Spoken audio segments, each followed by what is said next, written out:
नमस्कार दोस्तों। अगर पिछले 2 दिन के मार्केट में क्लोजिंग के बाद निफ्टी और बैंक निफ्टी के चार्ट देखकर आपके मन में सवाल जरूर आया होगा कि आखिर ये हो क्या रहा है। कई बार आप देखते हो कि बाजार जहां बंद हुआ उससे 100, 150, 200 पॉइंट ऊपर जाके एक्चुअल क्लोजिंग दिखाई दे रही है। और इससे न सिर्फ आपको नुकसान हो रहा है बल्कि एज ए इन्वेस्टर आपको इसलिए नुकसान हुआ कि आपने म्यूचुअल फंड में जो पैसा डाला है उसकी क्लोजिंग प्राइस के बाद में यदि 200 पॉइंट बाजार ऊपर बढ़ गया तो आपको एनएवी 200 पॉइंट ऊपर की मिल रही है। दूसरी तरफ जिन्होंने बेचा है उनको जो एनएवी मिलनी थी उससे 200 पॉइंट ऊपर की एनएवी मिल गई नहीं, उनको फायदा भी हो गया। तो खरीदार को नुकसान हो रहा है 2 दिन से और बेचवाल को फायदा भी हो रहा है। लेकिन ये सिर्फ म्यूचुअल फंड वालों के लिए नहीं है, और भी बाजार में कहां कहां इसकी प्रॉब्लम आ रही है। आज इस बारे में डिटेल से बात करते हैं और इसके लिए हमें क्या करना चाहिए ये भी आपको लास्ट में बताऊंगा। अब देखते हैं कि आखिर क्लोजिंग में हुआ क्या। जो मार्केट 3:15 में दिख रही थी, क्लोजिंग उससे बिल्कुल अलग आई। और सबसे बड़ी बात क्या थी, कल तो जो हुआ हमने देखा कि शायद ऐसा कुछ हो गया होगा, लेकिन आज तो एक्सपायरी भी थी और उसका रिजल्ट्स फ्यूचर ऑप्शन ट्रेडर्स पे क्या हुआ ये बहुत इंपॉर्टेंट है। आज जो हुआ उसको सिर्फ टेक्निकल चेंजेस करके नहीं छोड़ा जा सकता है, क्योंकि कई लोगों का फाइनेंस और पैसा इसमें इन्वेस्टर है। यहां तक इन्वेस्टर ट्रेडर्स का पैसा इससे इन्वेस्टेड है, उससे इफेक्ट आ रहा है। सबसे बड़ी बात, सबसे पहले तो हम ये समझते हैं कैश क्या है। मंडे से फ्यूचर ऑप्शन स्टॉक की cash market closing auction session चालू हो गया है। कैश मार्केट में क्लोजिंग ऑक्शन सेशन, जिसे हम कैश कर रहे, चालू हो गया। नाम सुनने में टेक्निकल लगता है, लेकिन सिंपल शब्द में आपको बता रहा हूं कि सबसे पहले क्या हुआ करता था कि जब भी बाजार बंद होता था उसमें लास्ट के आधा घंटा यानी कि 3 बजे से लेकर 3:30 तक जो ट्रेड हुए उसके वीवेप वॉल्यूम वेटेड एवरेज के आधार पर यह तय होता था कि इसकी क्लोजिंग प्राइस क्या होगी। वो भी इसलिए वॉल्यूम वेटेड एवरेज इसलिए तय होने लगा क्योंकि पहले क्या हुआ करता था कि पहले जो लास्ट में रेट होती थी, लास्ट जिस वहां पर ट्रेड हुआ उससे क्लोजिंग मान लिया जाता था। उससे क्या होता था कि लास्ट में इन लिक्विड स्टॉक्स में क्या होता था कि वो किसी भी ऊंचे भाव पे लेकर या 1000-2000 शेयर लेकर भी क्लोजिंग ऊंची या नीची दिखा दिया जाया करता था। तो इसलिए ये कहा गया कि लास्ट के 30 मिनट के प्राइस को मैनेज करना, मेंटेन करना किसी भी ऑपरेटर के लिए मुश्किल होगा, इसलिए वीवेप करना लगा, जो बहुत अच्छा होता था। और हमने कई बार देखा यदि कोई स्टॉक्स लास्ट के आधे घंटे में यहाँ से लेकर यहाँ पहुंच गया तो एवरेज इसके बीच में लगभग आया करता था और वहां पर ऐसा लगता था कि हाँ ये जस्टिफाइड है, क्योंकि बिल्कुल लास्ट की ट्रेडिंग यहाँ आने लग जाती तो बहुत भारी काम हो जाता था। तो इसलिए जो वीवेप वाला सिस्टम था उससे क्लोजिंग प्राइस निकाल दी जाती है, यानी कि आधे घंटे के एवरेज से क्लोजिंग प्राइस निकाल दी जाती थी। लेकिन अब सिस्टम चेंज हो गया। कैश मार्केट के स्टॉक्स में तो वही सिस्टम है, लेकिन अब फ्यूचर एंड ऑप्शन के स्टॉक्स पर स्पेशल ऑक्शन सेशन होगा। बिल्कुल कैसे? जैसे कि हम प्री ओपन में क्या करते हैं, पहले तो प्री ओपन बाजार खुलते ही सौदे डाल दिया करते थे और किसी का सौदा बहुत ऊंचा बिक जाता था, किसी का बहुत नीचा खरीद हो जाता था, इस तरह होता था। लेकिन अब क्या होता है, प्री ओपन में बायर और सेलर सौदा डालते हैं और प्राइस डिस्कवरी 9:07 पे होती है कि किस जगह पे प्राइस, एल्गोरिथम के हिसाब से प्राइस डिस्कवरी होनी चाहिए, वो एज पर इनपुट सौदे के हिसाब से होती है। अब उसी तरह से मार्केट क्लोजिंग में भी ये सेशन होगा, यानी कि स्पेशल सेशन होगा। पूरा प्रोसेस समझ लेते हैं पहले कि अब क्या होगा। 3:15 तक ट्रेडिंग वैसे ही चलेगी जैसे चलती है। कैश की ट्रेडिंग 3:15 के बाद भी चलती रहेगी 3:30 तक, जैसा कि पहले चलती थी। लेकिन फ्यूचर एंड ऑप्शन स्टॉक्स की ट्रेडिंग, यानी कि जो ऑप्शन फ्यूचर एंड ऑप्शन में है, वो 3:15 में बंद कर दी जाएगी। लेकिन 3:15 के बाद भी इन स्टॉक्स की फ्यूचर में ट्रेडिंग चालू रहेगी। लेकिन इतना जरूर है कि प्राइस लिमिट 3% रहेगी, कि इसके बाद में मूवमेंट 3% से ज्यादा नहीं होना चाहिए। दूसरी तरफ फ्यूचर में ट्रेडिंग चालू है इन स्टॉक्स की। 3:15 पे कैश मार्केट में इन स्टॉक की ट्रेडिंग बंद हो चुकी है। तो 3:20 से 3:25 तक इन्वेस्टर ऑक्शन के लिए ऑर्डर प्लेस करेंगे, यानी कि जिनको बेचना है वो बेचने में लगाएंगे, अपना प्राइस लगाएंगे, जिनको खरीदना है वो खरीदने में लगाएंगे, अपना प्राइस लगाएंगे। अब इसको मैनिपुलेट करने के लिए ऑपरेटर क्या करते हैं कि जो भाव चल रहा था उससे बहुत ऊपर बाई कर लेते हैं और जो भाव चल रहा था उसके बहुत नीचे भी सेल कर सकते हैं। जैसा कि मैं 2 दिन में पतंजलि स्टॉक की बात कर रहा हूं। जो रेट थी, कल की बात करूं तो कल की इसकी रेट थी 61 के नीचे चल रही थी, जो क्लोजिंग क्या आई 364 आई, यानी कि लगभग 1% ऊपर क्लोजिंग आई। और दूसरी तरफ आज क्या हुआ, 357 की रेट चल रही थी 3:15 पर, लेकिन एक्चुअल में क्लोजिंग 359.90 आई। ये एक एग्जांपल दे रहा हूं, इसको आप बाई सेल एडवाइस मत समझिएगा। पर ये क्या हुआ, इसमें पतंजलि का जिसके पास स्टॉक पड़ा था उसने यदि कैश मार्केट में 357 में ले लिया हो और वापस बेचने में डाला हो तो पोस्ट क्लोजिंग में वो बिक जाएगा। दूसरी तो आज एक और क्या हुआ कि 3:15 पे बाजार बंद हुआ था, उस समय LIC जिसका ऑफर फॉर सेल भी आज था, उसका भाव 389 के नीचे आ गया था। उसके बाद में जिन्होंने फ्यूचर ऑप्शन, जैसे मैंने 392 में सौदा सेल में लगा रखा था, तो वो सौदा मेरा 315 से लेकर 330 के बीच में सेल होके आ गया। क्या वो सेल हो गया? क्योंकि फ्यूचर में लग रहा था तो सौदा सेल हो गया। मैं भी कंफ्यूज हो गया कि ये कंफर्मेशन कहाँ से आ गई। फिर ध्यान आया कि ये फ्यूचर में तो ट्रेडिंग चालू है, वहां तो बिक ही सकता है माल, तो वहां बिक के आ गया। और जबकि इधर कैश मार्केट में 315 पर नहीं बिका था। अब मेरा क्या था कि मेरे को सौदा लेना था ऑफर फॉर सेल में, वहां मैंने बाई में डाल रखा था। तो मैंने ये एडिशनल 10,000 रुपये जो मेरे बिक गए, मैंने कहा वहां से ले लेते हैं, तो वहां से लेने के लिए सौदा डाल दिया और वो डेफिनेटली आ भी जाएगा जैसे ही कट ऑफ आई है। लेकिन ये क्या हुआ, ये मेरे लिए कंफ्यूजिंग हो गया, तो मैंने कहा ये कंफ्यूजन आपके साथ भी शेयर करूं। तो अब हम वापस मुद्दे पे आते हैं। 315 पर कैश मार्केट बंद हो चुका है, उसकी 320 से 325 के बीच में इन्वेस्टर्स ऑक्शन के लिए ऑर्डर प्लेस करेंगे, यानी कि बाई सेल में सौदा डालेंगे। और एक्सचेंज इनको ऑर्डर के हिसाब से इंडिकेटिव प्राइस भी दिखाएगा, जैसे कि ओपनिंग के टाइम पे दिखाता है। हमें दिखता है ना ओपनिंग में टाइम पर कि क्या खुलने वाला है। यानी उस समय, यदि उस समय 3:15 से 20 के बीच की बात, 3:20 से 25 के बीच की बात है, 3:22 का इंडिकेटिव क्या है, यदि उसमें बंद हो जाए तो इंडिकेटिव क्या है, वो क्या क्लोजिंग प्राइस बन सकते हैं, इसका मतलब क्या ओपन होने वाला है, वो आपको इंडिकेशन वहां से मिलने लग जाता है। फिर 3:25 से लेकर 3:30 के बीच में सिर्फ लिमिट ऑर्डर एक्सेप्ट किए जाएंगे। और आखिर में 3:30 से लेकर 3:35 के बीच में एक्सचेंज अपना मैचिंग एल्गोरिदम चलाएगा। जैसा कि ओपनिंग में भी 1 मिनट के आसपास का आपको पता होगा गैप आता है, जिस प्राइस पर, या यूं कहना चाहिए कि एल्गोरिदम से जो डिस्कवरी प्राइस निकलेगी, उस प्राइस को क्लोजिंग प्राइस मान लीजिएगा। उस प्राइस पर मैचिंग ऑर्डर होंगे और यही डिस्कवरी प्राइस क्लोजिंग प्राइस मान ली जाएगी। यानी सबसे बड़ा इंपॉर्टेंट बदलाव क्या हुआ कि पहले क्लोजिंग प्राइस एवरेज से तय होती थी, अब क्लोजिंग प्राइस ऑक्शन यानी कि डिस्कवरी से तय होगी। इसका ऑब्जेक्ट क्या था? ऑब्जेक्ट ओरिजिनली सेबी का जो ऑब्जेक्ट था या एक्सचेंजेस का जो ऑब्जेक्ट था, वो था फेयर प्राइस डिस्कवरी हो, बेटर ट्रांसपेरेंसी हो, मैनिपुलेशन को कम करें, और क्योंकि क्लोजिंग प्राइस आगे जाकर फ्यूचर ऑप्शन की सेटलमेंट प्राइस बन जाती है। समझे आप मेरी बात को? जैसे आज कटान थी, तो आज की सेटलमेंट प्राइस क्या होगी? जो कैश मार्केट की क्लोजिंग प्राइस होगी। और कैश मार्केट की क्लोजिंग प्राइस क्या होगी? जो वहां पर लास्ट इस डिस्कवरी से निकलेगी। पहले ये आधे घंटे से निकलती थी, आधे घंटे के एवरेज से निकलती थी, अब डिस्कवरी से निकलेगी। वो फ्यूचर ऑप्शन की सेटलमेंट प्राइस हो जाएगी।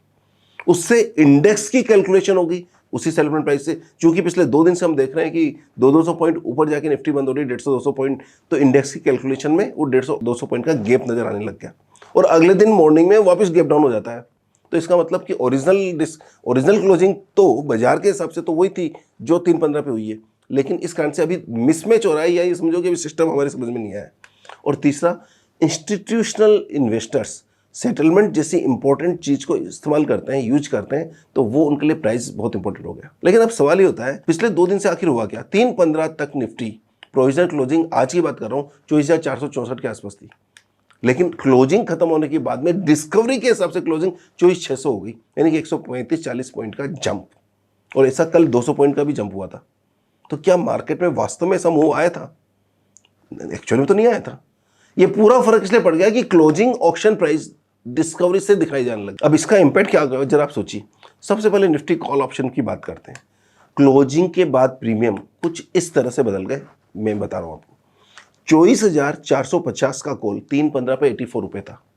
अब चूंकि 100-150 पॉइंट ऊपर बाजार बंद हो गया, तो 24,450 का कॉल जो 84 था वो 165 में जाकर सेटल हुआ। 24,500 का कॉल जो 56 रुपए चल रहा था 3:15 पर, वो 115 पे जाके सेटल हुआ। और 24,550 का कॉल 36 वाला 65 पे सेटल हुआ। और 24,600 का कॉल 5 वाला 15 रुपए पे सेटल हुआ। क्यों, क्या हुआ?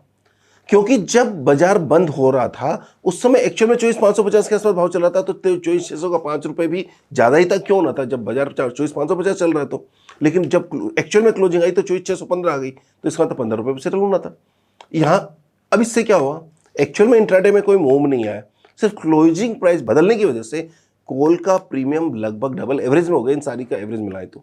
लेकिन जिसने कॉल बाई किया 5 रुपए में, उसको 15 रुपए में बिक गया। जिसने 50 रुपए में बाई किया था, इसको 115 में बिक गया। ये अचानक फायदा मिल गया। तो इससे क्या होगा कि जो फ्यूचर एंड ऑप्शन का ट्रेडर है, हम क्या समझते हैं कि टाइम के साथ प्राइस, ये फ्यूचर ऑप्शन की प्राइजेस कम होती जाती है, यानी कि मेल्ट होती जाती है। अब यहां पे ये 15 मिनट के लिए और बढ़ गया, और साथ में वहां एडिशनल बेनिफिट भी होगा। जो प्राइस 24,550 बंद हो रही थी, वो 24,600 बंद होगी। तो जो 24,550 का कॉल था, वो 1-2 रुपए ही ट्रेड होना चाहिए था। अब 615 बंद हो गई तो वो 65 रुपए में बिकने लग गया, बिकना ही था। तो इसका मतलब कि उसको अनएक्सेप्शनल फायदा हो गया। और इससे क्या हुआ, पूरी रिस्क मैनेजमेंट की कैलकुलेशन के साथ पॉल राइटर ने जो पॉल लिखी थी को अचानक बड़ा लॉस हो गया। यहीं सबसे बड़ा सवाल उठता है कि क्या ये वास्तव में फेयर प्राइस डिस्कवरी है। सबसे इंपॉर्टेंट बात क्या है, यहां एक्चुअल क्लोजिंग प्राइस कैसे निकालें। अगर आप ट्रेडिंग करने वाले हैं तो सिर्फ स्क्रीन पर दिखाई देने वाली क्लोजिंग को देखकर 3:15 पे देख के डिसीजन मत लो कि क्लोजिंग प्राइस ये आ जाएगी। मान लीजिए निफ्टी फ्यूचर 24,552 पे बंद हुआ और फ्यूचर के टाइम पर प्रीमियम यानी कि कैश मार्केट के भाव 24,552 बंद हुआ और उस समय प्रीमियम सपोज 50 रुपये चल रहा था, तो 24,550 जैसा एक्चुअल में आज 72 रुपये चल रहा था, तो इसका मतलब 24,550 प्लस 72 रुपये फ्यूचर में 3:15 पे भाव चल रहा था। एक्चुअल क्लोजिंग क्या आ गई।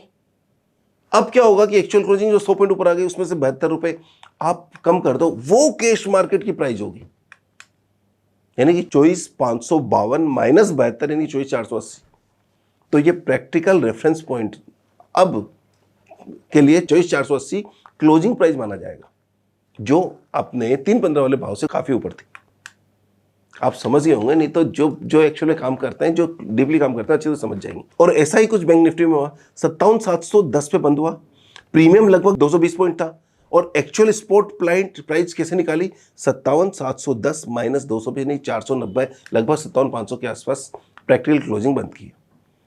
लेकिन स्क्रीन पर आपको ये क्लोजिंग काफी डिफरेंट दिखाएगी और यहीं से कंफ्यूजन शुरू होता है। अच्छा, ये तो चलो फ्यूचर ऑप्शन जो प्रोफेशनल ट्रेडर्स हैं उनके लिए है। अब हमारे जैसे कैश मार्केट के ट्रेडर्स के लिए भी बड़ा कंफ्यूजन हो गया। जैसे आज मैं ट्रेडिंग स्क्रीन पर था, कल 2 दिन से मैं बाहर था, ट्रेडिंग स्क्रीन पर था, तो मुझे बड़ा कंफ्यूजन हो रहा था कि कुछ तो स्टॉक्स बंद हो गए, कुछ स्टॉक्स क्या हुआ, बंद हो गए, ट्रेड ही नहीं हो रहे। मैंने कहा ये क्या हुआ, तो पता लगा ये तो फ्यूचर वाले हैं। अब आपको और कैश मार्केट वालों को भी देखना पड़ेगा कि फ्यूचर वाले स्टॉक कौन से हैं।